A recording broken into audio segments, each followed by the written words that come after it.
Likubin High Rabbi, Almighty God and the Rabu, who created heaven, earth, sea, and the spring of water, God of Abraham, Isaac, and Jacob, is giving warning about judgment and restoration on the sky.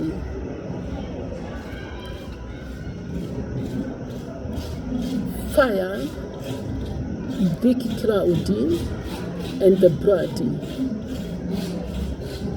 To bring the scripture, come to through book of Joel chapter 2, 28 to 32, Acts chapter 2, 19 to 21.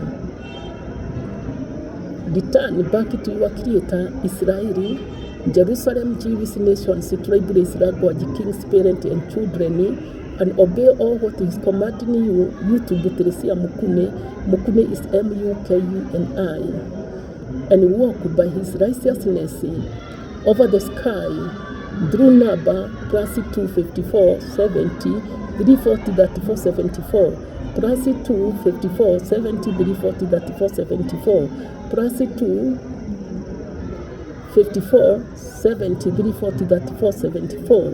He's commanding you gather in the nation of Kenya, dressing pure white clothing, 6 meters by 3, each person 3 clothing, men trousers belt of the same material to tie, top is reaching at the feet, long sleeve round neck, almost 2 meters covered in your head, and the boys the same. Women and girls long dress reaching at the feet, with lining, gathers waist, long sleeve round neck, almost 2 meters of covered in your head. The Bokoma Rabbi, for he will come through cloud and speak on the cloud as he remove your sin, healing and protection. Listen and obey his command. The Bokum Rabbi, before the great day, terrible day, darkness day of his anger, when he will destroy the earth with fire as he did Sodom and Gomorrah. Rabbi.